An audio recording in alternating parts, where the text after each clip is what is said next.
This is Dan Schneider on this Dan Schneider video interview. The subject is life in the universe. Do we live on a rare Earth or do we follow the mediocrity principle? I have Geraint Lewis and Luke Barnes, and they will be giving their opinions on that matter when we return. The subject is life in the universe. Luke Barnes and Geraint Lewis are my guests. Geraint is on the left, Luke is on the right. I just finished an interesting show that I will link to from both of the shows will be linked together regarding their book, The Cosmic Revolutionary's Handbook. Now we're going to tackle a subject about life on Earth. So Luke, let me ask you if you could just give a minute or two background about yourself and then Geraint. So yeah, I'm Luke Barnes. I'm a lecturer in physics at Western Sydney University. So cosmology, astronomy, my particular focus is galaxy formation, and particularly running simulations about how we think galaxies form, and also on this topic of the fine-tuning of the universe for life. And Geraint? Yes, my name is Geraint Lewis. I'm a professor of astrophysics at the Sydney Institute for Astronomy at the University of Sydney. I'm a cosmologist. I have an interest in the evolution of the universe, in particular the dark side of the universe, the dark matter and dark energy that dominate. And I've worked with Luke on a number of research topics now, looking at this question of life in our universe and potentially life in other universes that could be out there in the multiverse.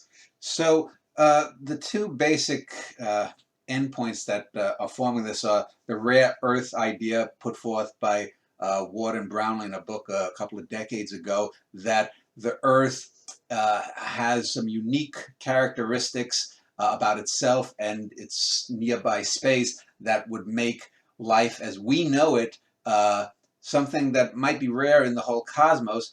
And the other end, you have what's called the mediocrity principle, that we live in a part of the universe that isn't that special. Our planet isn't that special. Our sun isn't that special. Our moon isn't that special. And this seems to be a continuation of the demotion of humanity from the pinnacle of creation further downward. I would assume from the title of the book you did before the one we just discussed that you would probably lean towards the rare Earth. Am I right or wrong, Geraint? Yes, actually, this is something I've looked into over the years, and it does seem that our Earth and its particular properties and location with regards to our sun, the type of the star we have, and even our location in the galaxy, and even our time at which we exist in the life of the universe are relatively special. So this notion that you can pick any random planet and say that that is a typical planet where you would have life is not correct. There are additional selection effects that come into play that make places either more suitable or less suitable for life. Luke? So just to pick up on something, our previous book is called A Fortunate Universe, Life in the Finely Tuned Cosmos.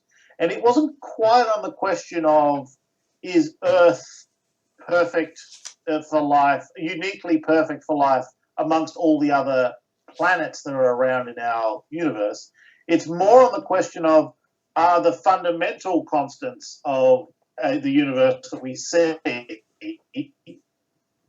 the mass of the electron and the logical constant, the way the universe spins, all those things, are they uniquely or rarely appropriate, fitting for life to come forward? So actually, you could, given what we wrote in our book about fine-tuning, that second point about the fundamental constants, you could sort of take either attitude towards the rare Earth versus mediocrity, or you could be almost anywhere on that scale.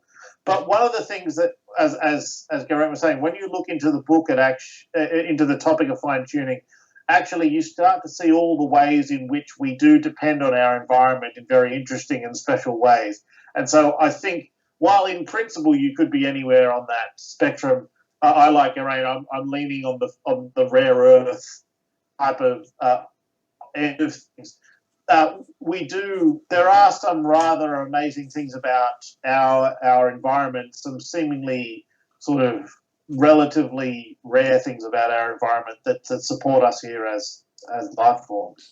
Well, if I recall correctly, the Ward and Brownlee book the rareness that they were talking about wasn't so much life itself, you know, archaea and bacteria or whatever equivalents might be out there in the greater cosmos, but human level or greater intelligence. Am I correct?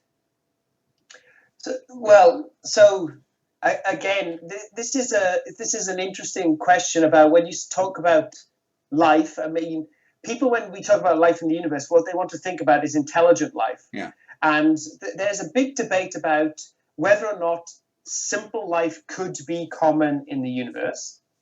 And even if there is simple life, that what's the probability that you would also get intelligent life from that simple life? Because, of course, we've had life on this planet for roughly 3.5 billion years, and it's only in the last few million years that we've had real intelligence. And so there's an entire question of time scales that come into play as well, right? It really matters how long your star is going to live. If you need 3 billion years to develop intelligent life, you better not be on a planet around a massive star whose lifespan is only 10 million years, because there's just not the time there. So there are a whole bunch of factors that come into play, not only on the question of life, but the development of intelligent life and how much time that takes. Yeah, Luke, your thoughts on that? No, I pretty much agree with that. So this point of timescales, I think, in particular, is quite an important one. It's hard to think that life could just pop up, intelligent life could pop up anywhere, on any old planet, when on this particular planet, the time it took for intelligent life to arrive is sort of roughly within a factor of a few of the lifetime of the star that we're going around.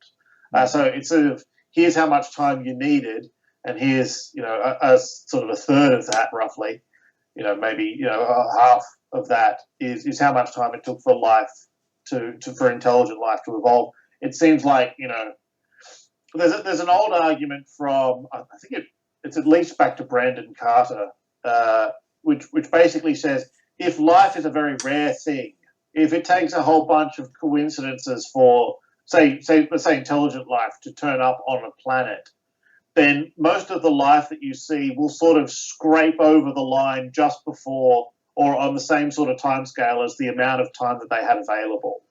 Yeah. Whereas if life is an easy thing, it just pops up as soon as the opportunity is there. So the fact that 4.5 billion years, and it's basically halfway through the lifetime of our sun, suggests perhaps that actually intelligent life is a rare thing. Yeah, go ahead. Go ahead. I just wanted to mention, so it's important to note that our sun, it's only roughly, I think, 2 billion years until our sun gets to the point where the Earth will become uninhabitable. It will start to, heat up and drive off the oceans and drive off the atmosphere. And so if life on Earth had gotten started a couple of billion years after it did, it would still be basically single-celled organisms up till the end of the sun. Mm. So we are actually lucky that life started so early after the Earth cooled down. And we don't know, as Luke mentioned, we don't know if that's because life is easy or if we were in the situation that we were lucky that life just started early. So there's this question of ease against rolls of the dice, which I think is one that we definitely don't have an answer to at the moment. Yeah, there's a famous, and I can't remember the author, but there's a famous line that opens a science fiction book I read as a kid. And I can't remember the name of the book, that starts something like, life was the rust on small rocky worlds, implying that it's very common, that it's just life is just a biochemical reaction, nothing too special.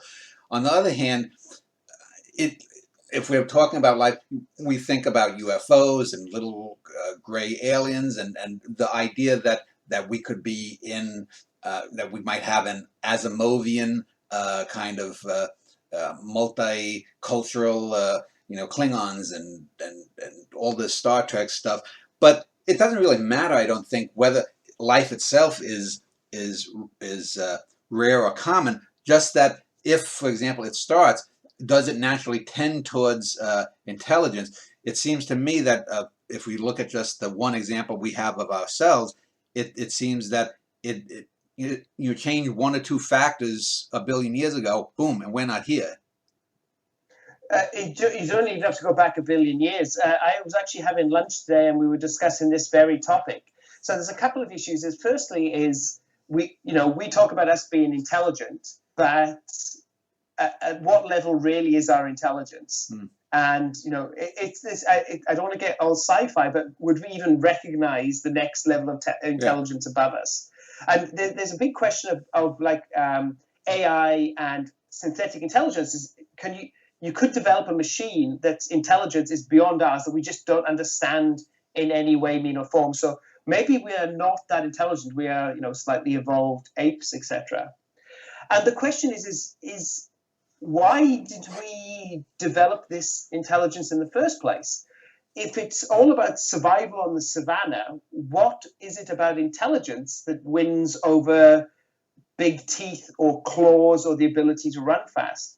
And there's something I was reading recently is that I think the idea is that our mechanism of survival was the ability to communicate. That's what the intelligence developed for us, so we could communicate ideas. That was our survival strategy over being able to fight every beast on the savannah. Well, Geraint, I think if I could just, as a layman, I saw recently a debate where people said the thing about intelligence is it speeds up the way that a species can react. If you look at, for example, I just saw this thing on Smilodon, the old saber-toothed cat. It was heavily muscled, and it was great for pulling down these big predators. But once these big animals, but once they disappeared when man came along, they died out.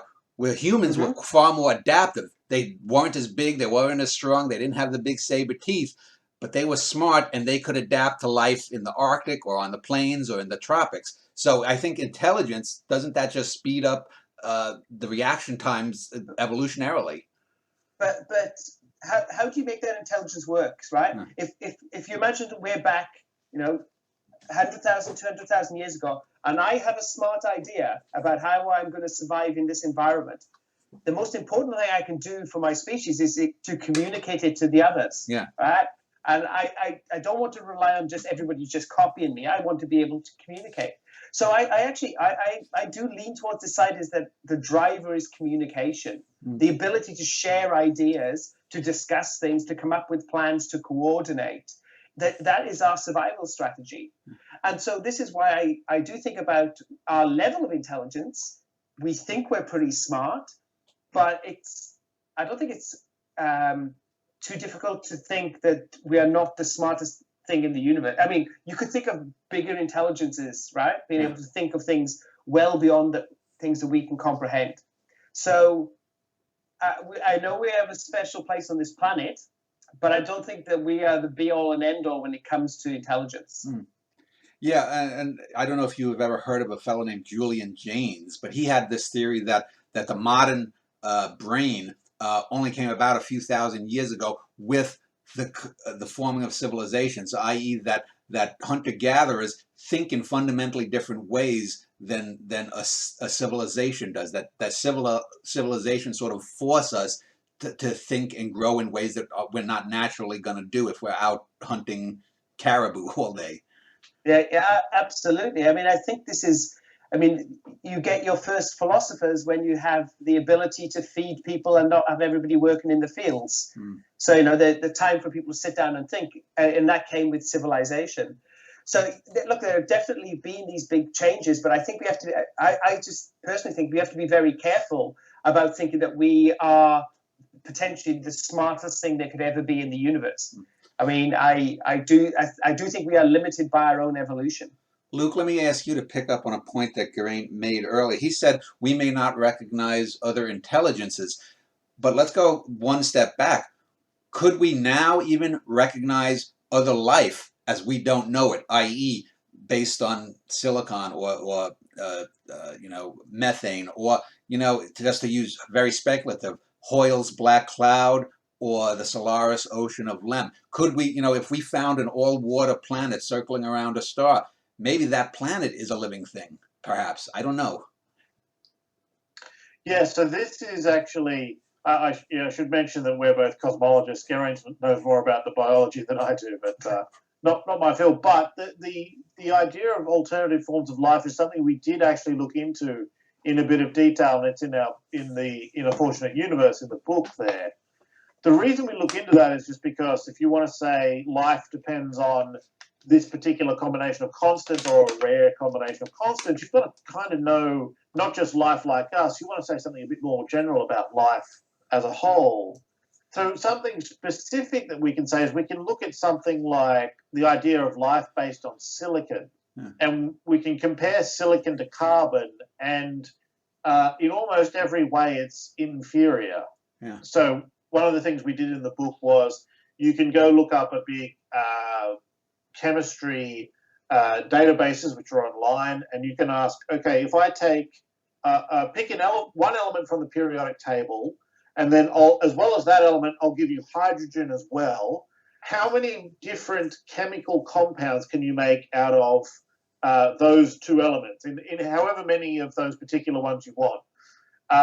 And so as you go, for example, along the first row of the periodic table, the numbers are sort of in the 10s and 20s, maybe 50, until you get to carbon, and the answer is 29,000.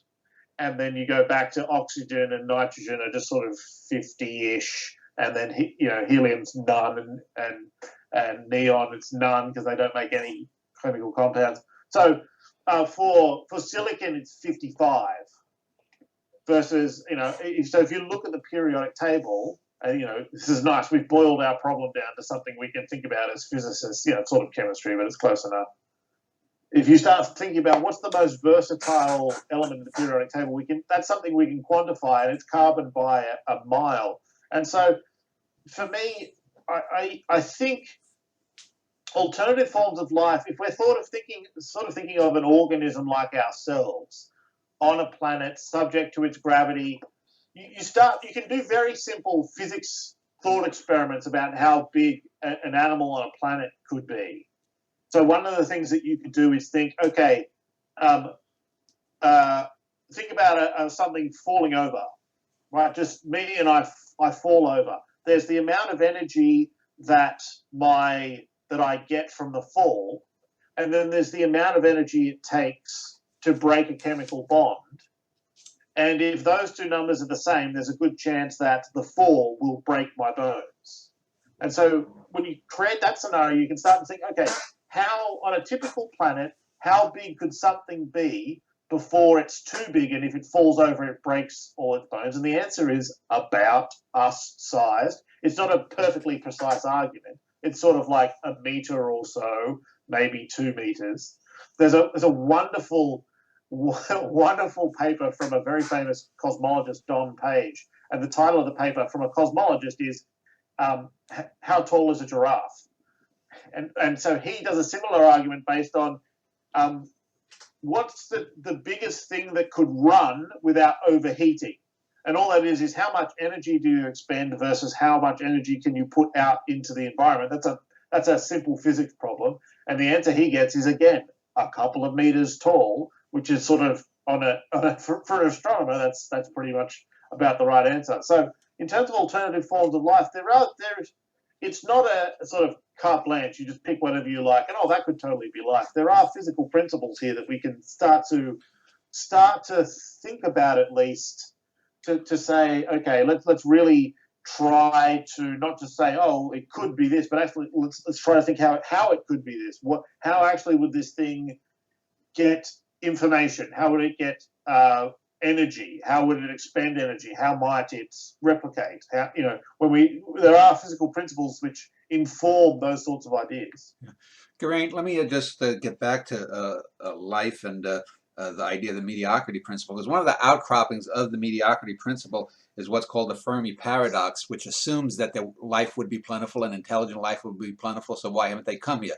Which I think is a little bit anthropocentric, because, if you're living 2 galaxies away, why the hell do you want to come visit a bunch of hairy apes, But in the other sense, there's 2 ideas. One is the great filter, that even if life is plentiful and even if intelligent life is not rare, that something can happen a gamma ray wipes out a civilization. A star goes supernova before they can get out into outer space. Nuclear war, political stuff, disease, famine, whatever it might be. And then the other one is that if life actually does pass through these hurdles, it might be, as you said, unrecognizable. Because if you look at the difference between us, our highest technological civilization on this planet right now, versus 10,000 years ago, if you just extrapolate out 10,000 years, and we know that past performance isn't a guarantor of future performance, but we might be, if we're demigods, why the hell would we even bother worry about stuff? We're going to be off in the areas of, the cosmos there. So if you could, Geraint, to just talk to maybe some of your ideas about the great filter and these things I mentioned. So Fermi's paradox is something I've done quite a bit of looking into over the last few years. And so I think that there's more than one way of looking at the Fermi paradox. And, so the idea is, of course, Fermi says, if life is common, where are they all? And a lot of people have taken that, as you said, is that this notion that why haven't they visited Earth? But I think there's a bigger question. So one of the things that we've realized is that if you have life start on a planet and it eventually evolves to become intelligent life, and it evolves to become spacefaring life, and eventually gets to the point where it can travel between the stars, the colonization of the entire galaxy can take place in a tiny amount of time, 20 million years, right? That's how long it would take for a civilization to colonize the entire galaxy, flying from star to star to star. And you might want to double that, spend time in various places. But that's only a fraction of the time that it takes the galaxy to rotate. So if you imagine that we have stars like the sun that were born in the Milky Way, say 8 billion years ago, so they've got a 4 billion year start on the sun, you could have expected that they would have had civilizations that arose around their planets that eventually became spacefaring civilizations and should now have colonized the entire galaxy. And the question is for Fermi's paradox, is why isn't it obvious that the galaxy is colonized? And the reason that we say that is that the cheapest and most abundant form of energy that we have in the galaxy is starlight. So if you're going to have a civilization that's going to build its way up from being on a planet to traveling between the stars, then this is a notion put forward by Freeman Dyson, right? Is that you can harvest all the light of a star by one of these things called a Dyson sphere, where you just have basically solar panels surrounding the star. You collect all that energy. You can use that to power your civilization.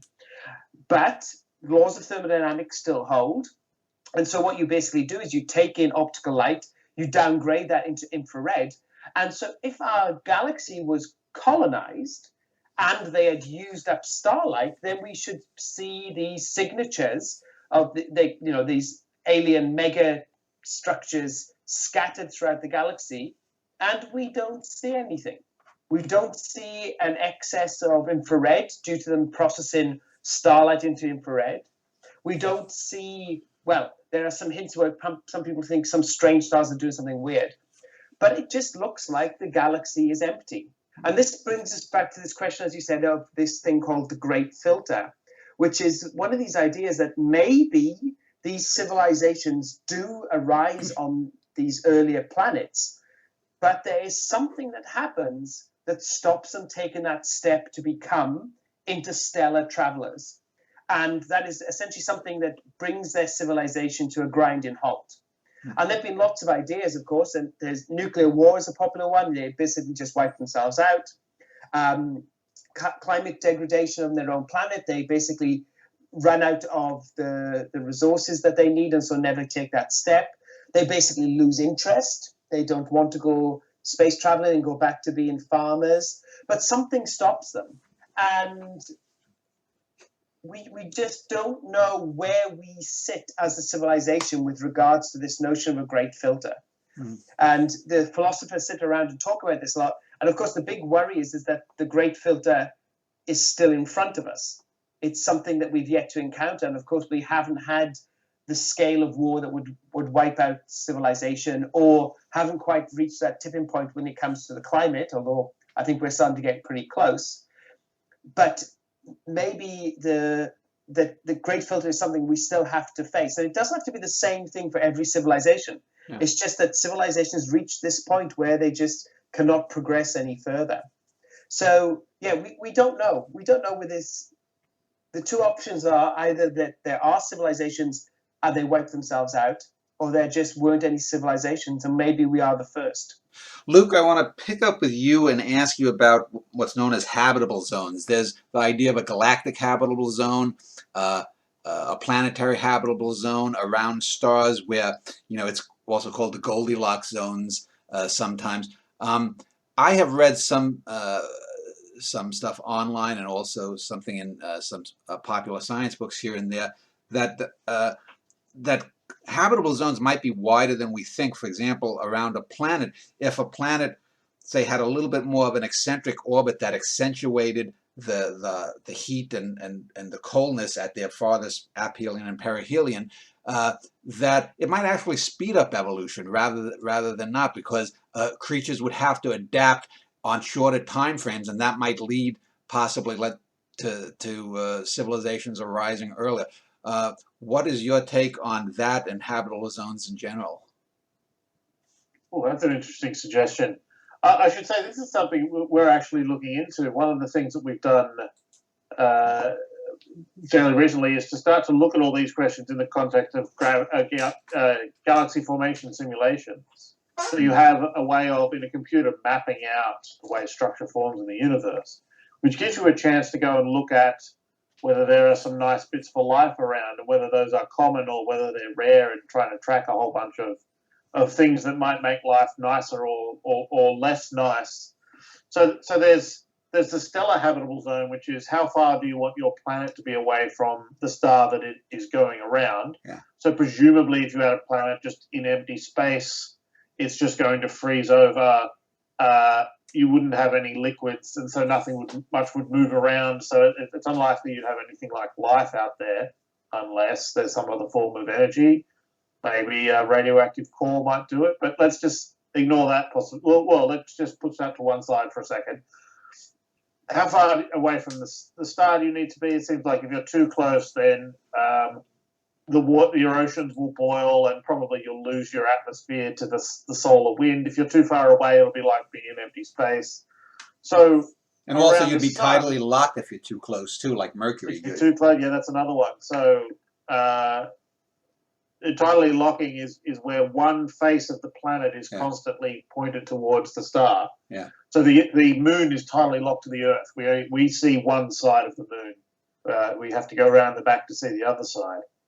On a more broad scale, there has been, especially in the last 20 years, thoughts of looking at the galactic habitable zone, not just where do we want our planet to be relative to the star, our sun, but where do we want our whole solar system to be relative to the environments that are available in the universe as a whole, and also as a function of time.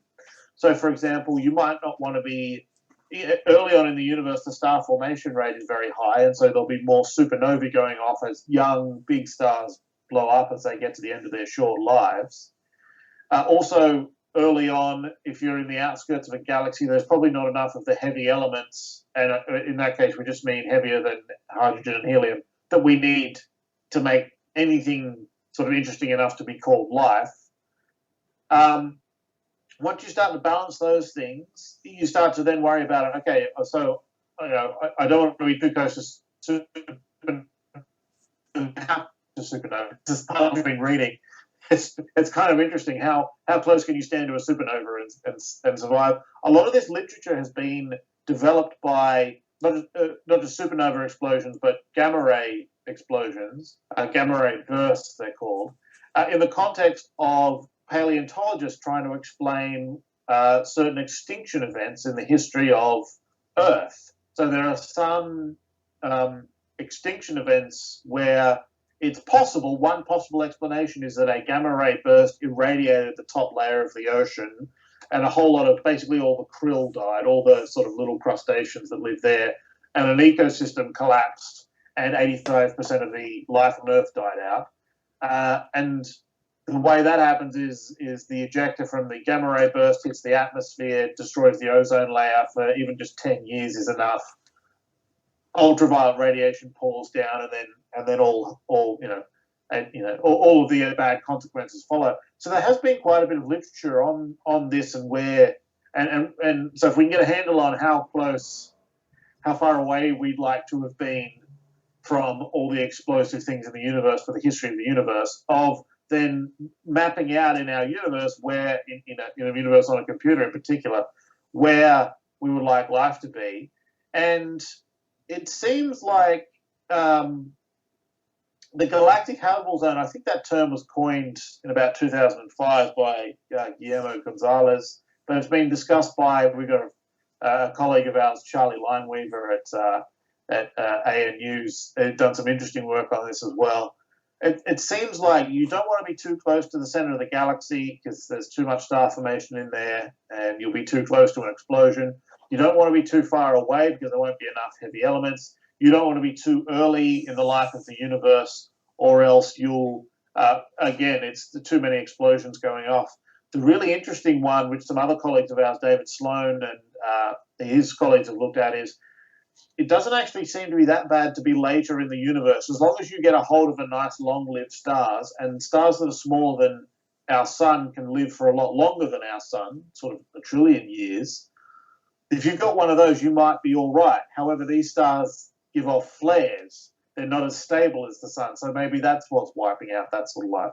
So this is, you've put your finger on a very active area of research. I'm not totally clear on the elliptical orbit's an interesting one. Literally this week, we've been getting emails from a colleague of ours who's done some interesting stuff, McCollum Sandora. Stick that into Google and read some of his papers on this. They're really interesting. But he's now trying to think about what sort of eccentricity of the orbit would be all right. That also comes to, just to throw another thing in the mix, Fred Adams and his collaborators have been looking at, okay, I've got the sun, I've got the Earth going around. What I don't want to happen is another star to wander through our solar system. And so what he did was a whole bunch of simulations. Let's have the Earth going around the sun, and then let's just throw a whole bunch of stars to see how close it's got to come at a certain speed, at a certain angle, in order to knock the Earth into a elliptical, highly changing orbit.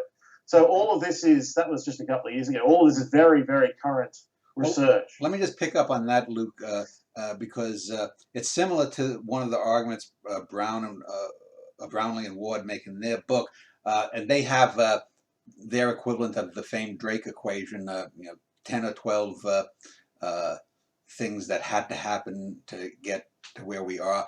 But one of the things that they have proposed, or they did propose 20 years ago, was that Jupiter was a protector of the Earth.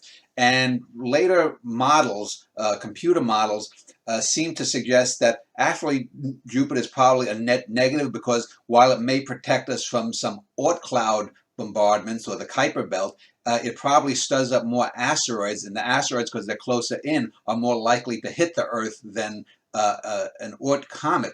And there probably are 3 or 4 other things that research in the last 20 years have shown that weigh heavily against the formula that Ward and Brownlee used. What is your take about Jupiter as the protector of the Earth, Luke? Well, I haven't looked into this myself, so probably, you yourself, I actually listened to that episode. It was a good one from a recent episode of yours. You'll have to remind me of the name of your interviewee. James Caston. But yeah, that was a great one. You'd have to talk to him, but yeah, so it's certainly the simple picture of Jupiter is just protecting and it might hit us it seems to be a little bit, well, the really interesting thing for me was that was said for a long period of time by a lot of people when no one had really done the hard work of actually checking it. When people went back to actually do the simulations, they found that actually there wasn't a whole lot behind that claim. It seemed obvious to some people. But the thing that's, like I said, all this research that's going on now, and a lot of the research we're trying to do as well, is to try, there are some things that seem about right, but we can actually now have the computing power and the models that to actually go at these in the detail that they need. Let me turn to you, Gary. One of the things that I, as a layman, wonder about is we get life on another planet, and let's say a similar sized planet, or maybe a super Earth, maybe a little smaller like Venus, but it can hold an atmosphere. We get creatures or living entities that are similar to our unicellular animals, archaea, protista, the different stuff like that.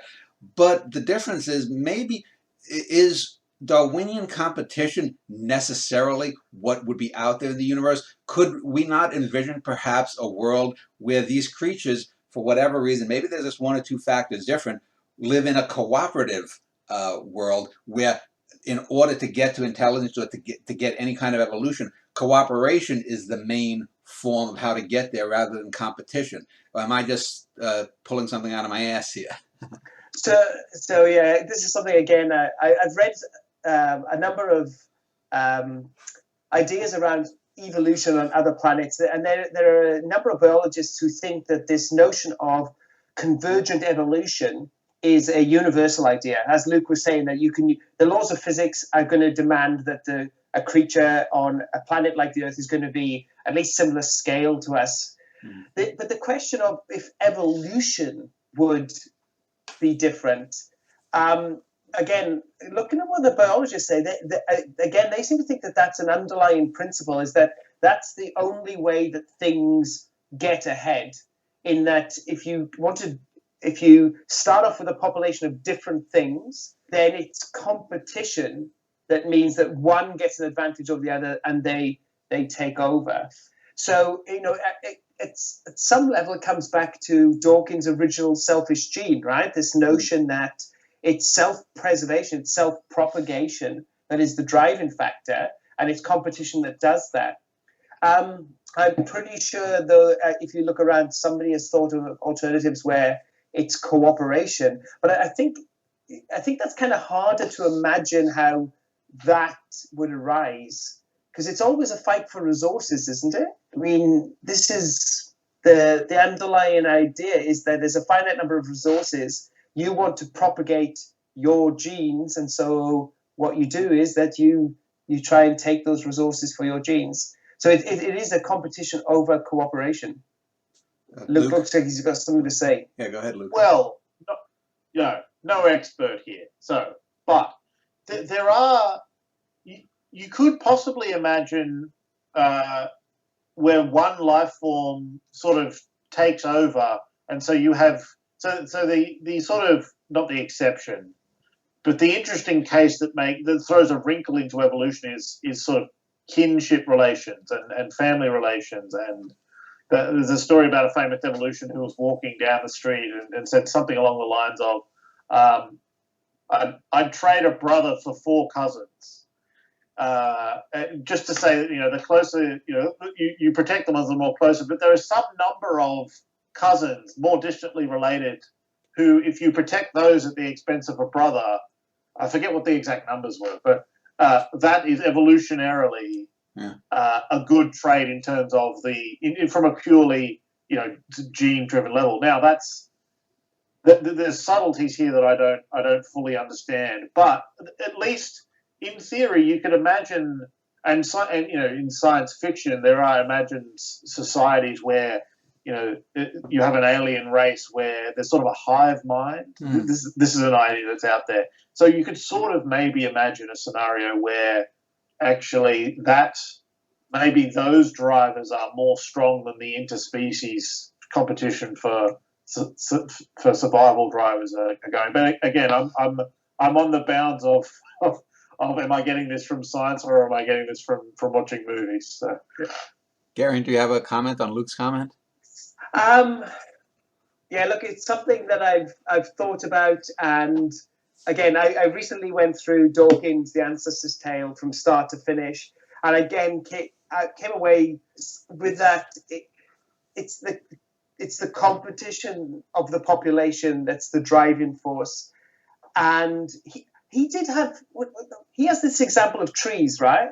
That all trees could agree to be 1 foot tall, right? And they all could each gather the light from the sun. But if just one tree goes, oh, I'm going to be 2 feet, and it starts to put shade on the others, it has an advantage. And the others have to go, oh, well, I'm going to be 2 feet.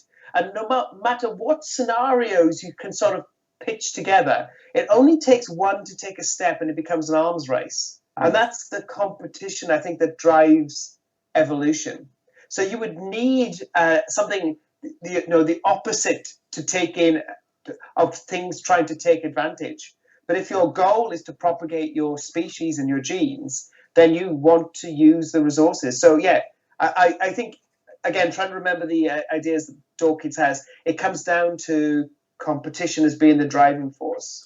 Well, let me ask, the other great drive of evolution, other than competition, is sexuality. And I'm wondering if life elsewhere in the universe, whether asexuality or asexual reproduction is dominant, or is sexual reproduction here on the Earth, maybe that's an outlier.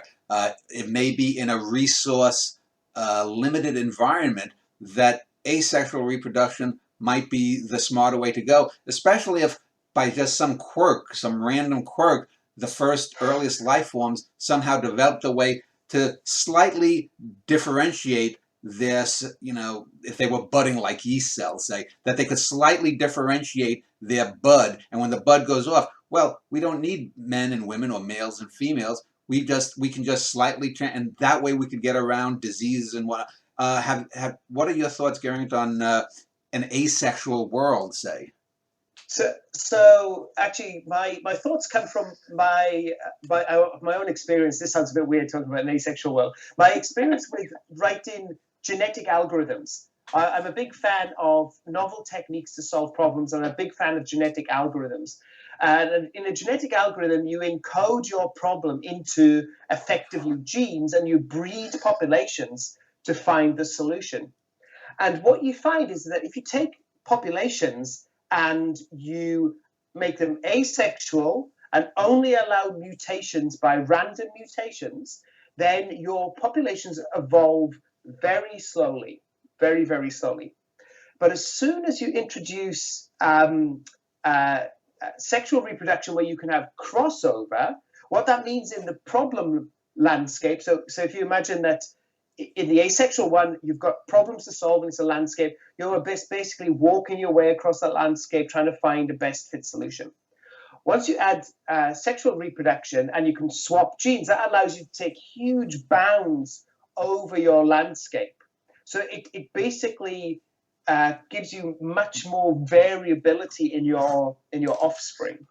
So I think in terms of evolution, it's done something similar. It's allowed evolution to progress a lot more vigorously than when you had single-cell organisms. And we know that life on Earth for 3.5 billion years was single-cell organisms really not doing very much. And it's, once we had sexual reproduction, then that drove evolution a lot faster. And in fact, one of the fun things you can do with genetic algorithms is, if you want to drive evolution even harder, is you introduce genetic competition through viruses. You bring viruses into the mix, and they can mess around with the gene pool at a particular level, and they too can force evolution to move faster.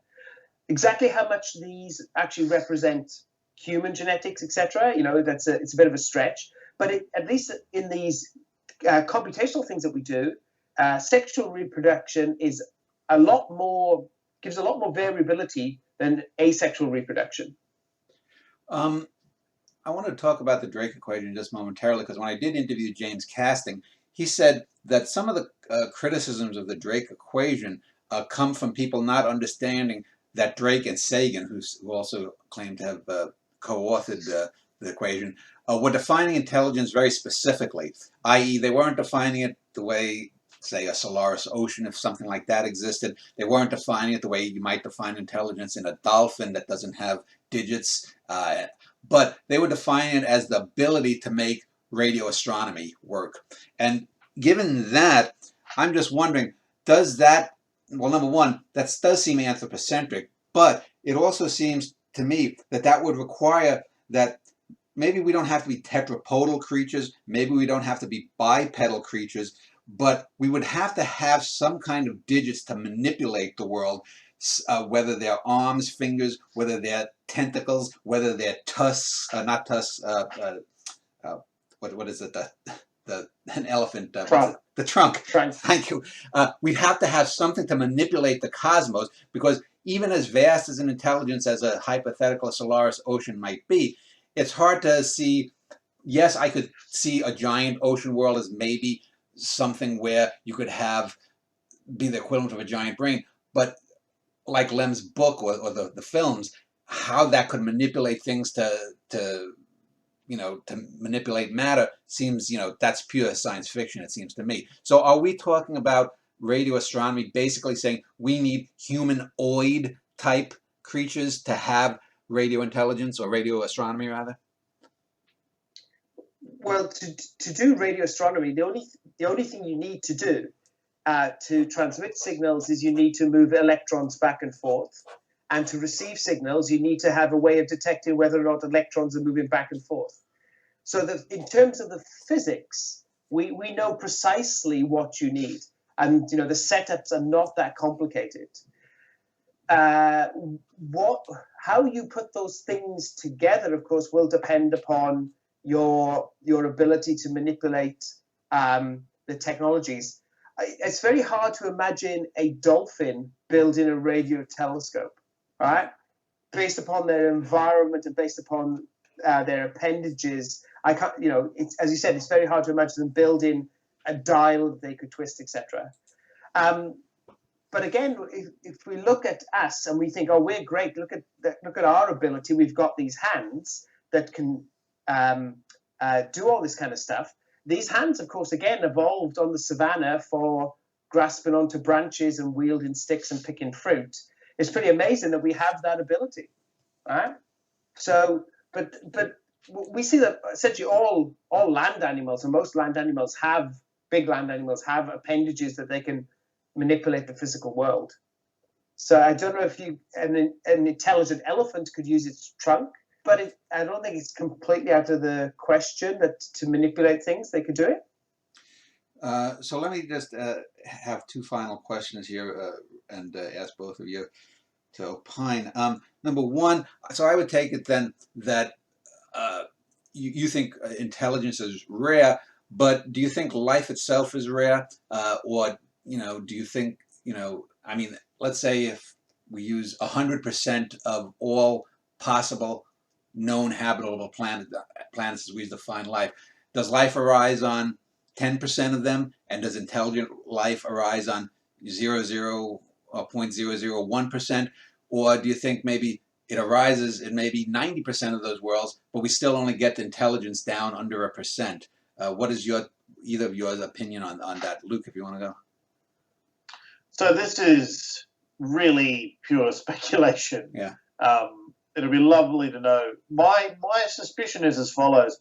I suspect that robust replicating life forms like a cell is actually more difficult than we think.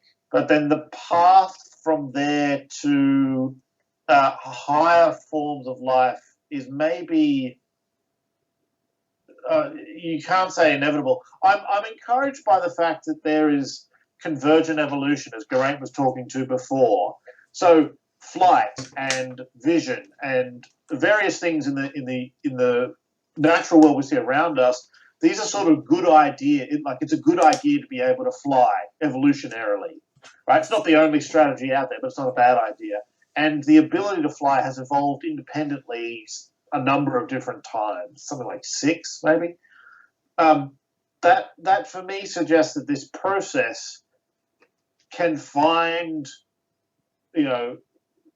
this process we see on Earth can find interesting ways to stay alive and survive, and being a big-brained intelligent enough, as far as we know, as we were saying, kind of thing like us is one way of doing it. So I'm more optimistic about going from life to higher forms of life and maybe intelligence than for me going from a pile of chemicals to a replicating to get evolution started, a replicating life form. That one I'm at least pessimistic about, but I don't know enough to say things. So in other one way words, or another. going from 0 to 1 is harder than going from 1 to 1,000.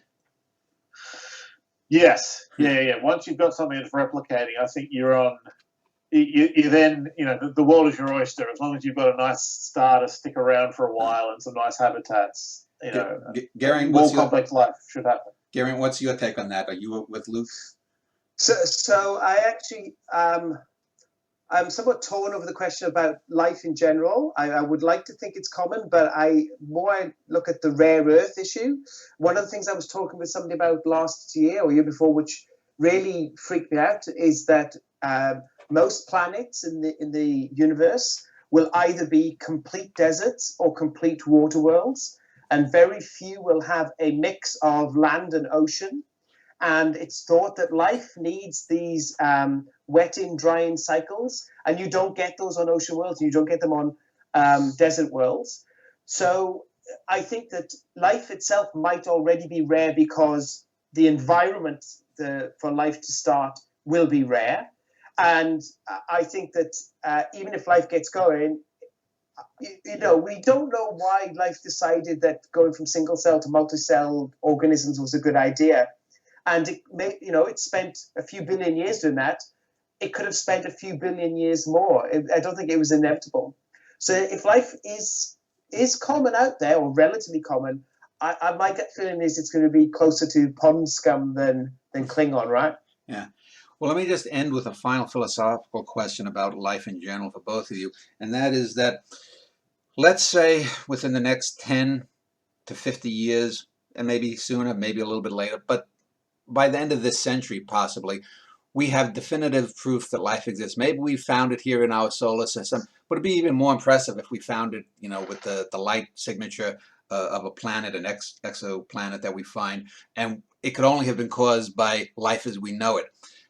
What does that really mean to human beings? Because it seems to me that human culture, at least our technological human culture, has gotten so solipsistic that, oh, they discovered life around that star. Oh, when are the Kardashians on? And also, concomitant to that, wouldn't it be pretty goddamn dangerous if we have people like an Elon Musk in 100 years saying, well, we found life around that planet. Boy, I can just see what the next 20 years, we're going to make a lot of money, because I would think that life is doomed. So either one of you, if you want to go. I'll let Luke start. Go ahead, Luke. Oh, wonderful. Oh, thanks. Right in the deep end. I should say, we give talks on a whole bunch of topics to all sorts of popular level audiences, high schools and amateur astronomy.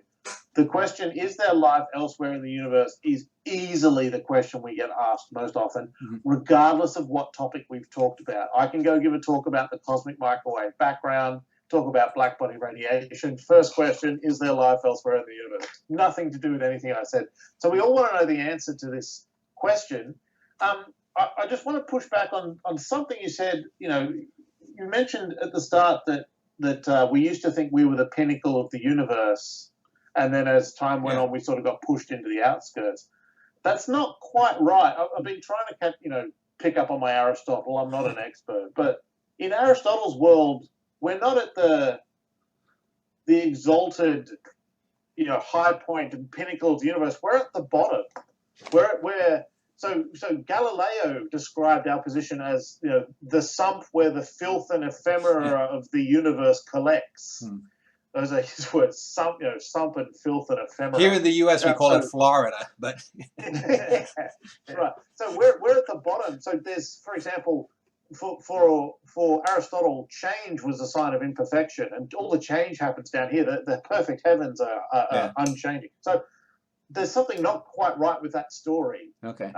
We weren't, so then to say that if we find life somewhere else, that'll be the final nail in the coffin of us being special. It'll be the final dethronement. Well, I mean, the whole dethronement story is sort of ahistorical anyway. So I think we finally be able to actually answer that question that everyone wants to know. And in terms of what it would do, I mean, I think we still have. I can admire the rest of the animal kingdom and still think that there's something pretty amazing about human beings. I mean, even as we see more and more human-like thing, we used to think we were totally different from the animals, and that gap's been sort of closing up. We see forms of intelligence out there as well. I think we can still value human life, even if it turns out there's something else somewhere else in the universe. But that's the start of a long discussion. Do you have any worries that, for example, let's just say, keep it close, if in the next 100 years we found life on Europa, that, to use the 2001 idea, that we would go there and that we could, end up wiping out the indigenous life there? My opinion, I'm going to say my opinion of human intelligence since COVID has been plummeted. I'll throw that over to Geraint. Okay, I do worry about that. Yeah. Look, one of the interesting things is if you find life in the solar system, we're very likely to find it's got a common origin to our own. Yeah. That life has been able to spread amongst the solar system. And so at some level, it'll be a cousin to us. It'll be a very similar form. If we discover life out there in the universe, then that life is either going to be, a billion years behind us or a billion years ahead of us. Yeah. If it's a billion years behind us, then fine, that's just pond scum. We can live with that. But if it's life and it's a billion years ahead of us, then I think we have to be very, very careful, right? But aren't we the pond scum to them then? Effectively, we are. Yeah. That's where we're still at. A billion years behind. That does bring up some very deep questions about exactly, again, this question of our intelligence and where we sit in the universe. We might not be as mighty and great as we think we are. Well, I want to thank both of you for spending this hour and the previous hour talking about life in the universe and the beginning of the universe. It was very interesting conversations. I will link to both of your university websites, and I'll also link to the Cambridge University Press for your latest book. So thank you both, Geraint and Luke. Thank you very much.